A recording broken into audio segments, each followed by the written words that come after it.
عليكم ورحمة الله وبركاته. الحمد لله رب العالمين، صلى الله وسلم وبارك على نبينا محمد وعلى آله وصحبه وسلم تسليما كثيرا. ثم أما بعد. It was reported in Kitab al-Janaiz, Sahih Bukhari, and Sahih Muslim as well, a very famous hadith, kind of a little bit longer than the usual hadith, known as hadith the journey of the soul, in which the Prophet ﷺ, as known as hadith al-Bara' ibn Azib, the Prophet ﷺ was invited to attend the janazah at the cemetery. So when they arrived there, they already dug the grave, but they haven't done what we call al-lahd. That's the side niche in the grave down there, which is the normal way of burial in the Muslim countries. So as they were still finishing the grave, the Prophet ﷺ had in his hand, he sat down and people gathered around him. So he had in his hand more of like a twig, as he was kind of like, kind of pointing to the ground and digging at the ground in a very spontaneous manner. Then he started speaking to the people, sallallahu alaihi wasallam. It wasn't like a lecture. It was more of like, as everybody waiting for the grave to be done, so he started giving a reminder. And he gave the example of the two souls, or at least the souls of the believer and the disbeliever. So he goes, sallallahu alaihi wasallam, that when the time comes up for the believer, when the soul of the believer في إقبال من الآخرة وإدبار من الدنيا, like leaving behind this dunya, coming closer to the akhirah, and that's when the person's laying down on their deathbed, as they're waiting now for their time. Prophet ﷺ said, Allah subhanahu wa ta'ala will of course give the command to the angel of death, and the angel of death will come closer, bringing with him angels from Jannah.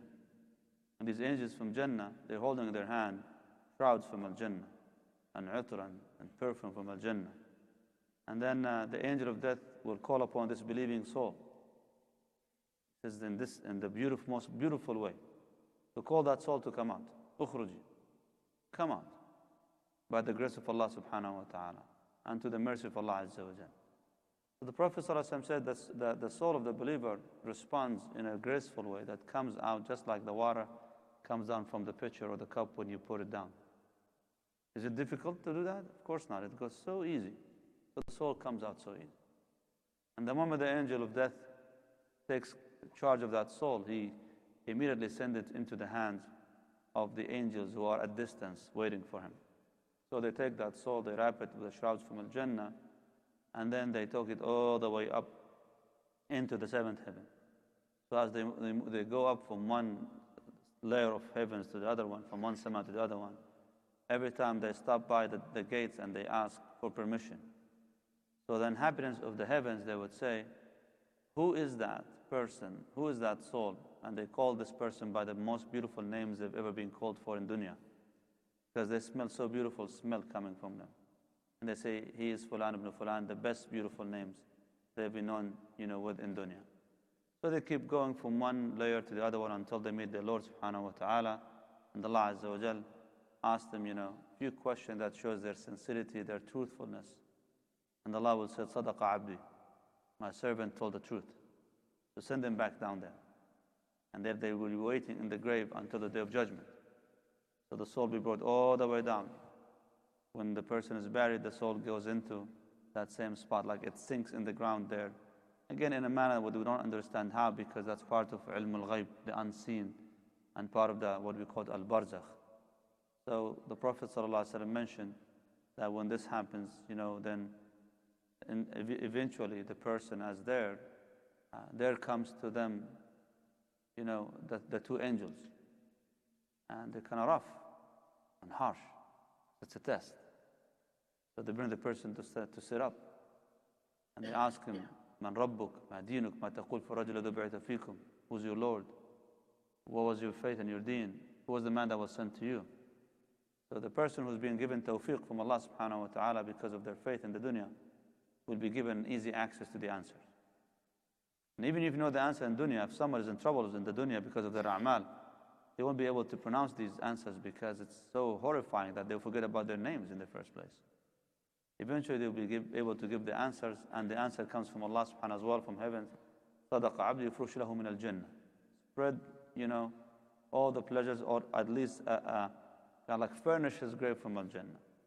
And a window will be open for them from Al-Jannah until the Day of Judgment. And their companionship comes to them. The companion would be Al-Amal Al-Salih.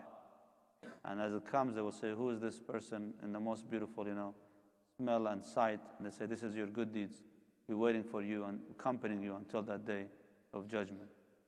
And that's when the believer says, قَالَ رَبِّ أَقِمِ السَّاعَةِ, my Lord, rush, please. Let's get over with Yawm al-Qiyamah, so he could go to his place in Al-Jannah. As for this believing soul, Allah Musta'an, the Prophet says when the angel calls upon it to come out, it runs away in the body. Like it gets split, running away, doesn't want to come out. Because now what's coming up. So the angel of death will pull that soul roughly. The Prophet described it kama, just like a safud when it pulls out from a suf al-mablul. A safud is just like those stickers when you guys walk in the, in the park sometimes, and they stick on your thawb or your pants.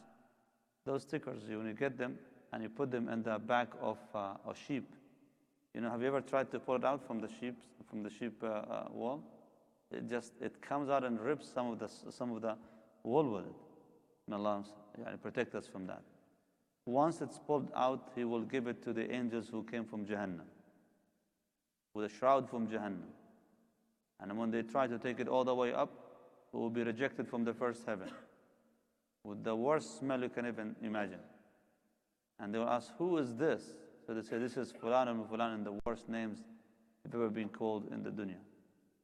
And then Allah subhanahu wa ta'ala will reject that soul, order the soul to be sent back where it came from. So the angels of Jahannam, they will throw that soul, not laying it down, no. They throw it all the way down until it lands in the location where the grave is going to be. And there, of course, will be furnished from Jahannam. And a person with the ugliest image you can think of would come to this person and say, who are you? Ana amaluka sayyi, your bad deed. I see your records of bad deeds coming here to stay with you. And before that, the angels will come and ask the person the same question. And that person would have no idea. All what he says is just like, huh? La adri, I don't know. Doesn't know who is Lord, doesn't know what Islam is, doesn't know who the Prophet Muhammad was. And that's when the call comes to furnish this from Jahannam. And when the window from Jahannam will be open, and that person will say, Rabbi la tuqim as-sa'a, Ya Allah, this is better. Even the worst experience in the grave will still be considered better than what people they anticipate to see in Jahannam. So that's the journey of the soul. And this all happens right after the person is, the body is put into the grave. So as we were there today, and putting our brother Khurram, I don't want to say in his resting place, because his resting place inshallah is going to be Jannah. But just at least that temporary place until the Day of Judgment. So as we're putting him there, and this is all what's going on in my mind, subhanallah. But alhamdulillah, I believe personally that the sight of what we have seen from the gathering of the brothers, mashallah, who came for the janazah, and those who attended even the funeral, it's a beautiful sight. And the Prophet ﷺ, he mentioned that whoever's janazah, if anyone dies and his janazah is being attended by 40 people, number is kind of like rough, not to say 40, but meaning that many people, that this will be considered shafa'ah for him, that these people, they testify for his goodness.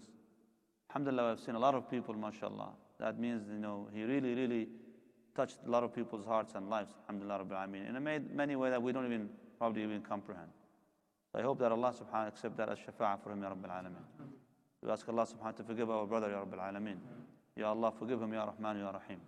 O Allah, forgive our brother Khurram, ya rabbil alameen. Forgive him his sins, ya rabbil alameen. We ask you to shower him with his mercy, ya Rahman, ya Rahim. Ya Allah, make his good deeds be, ya Rabbi, his companion in his grave. And Ya Allah, we ask you to furnish his grave from Jannat al-Firdaus al-A'la, and to make his stay, ya Rabbil Alameen, so easy for him. We ask Allah to elevate his status in Jannat al-Firdaus al-A'la, and to reunite us all with Rasulullah sallallahu alayhi wa sallam wa salihin. We ask Allah to give his family beautiful patience, to fill their heart with tranquility and sakina. And Ya Allah, we ask you to make it easy on them to go through this, Ya Rabbil Alameen.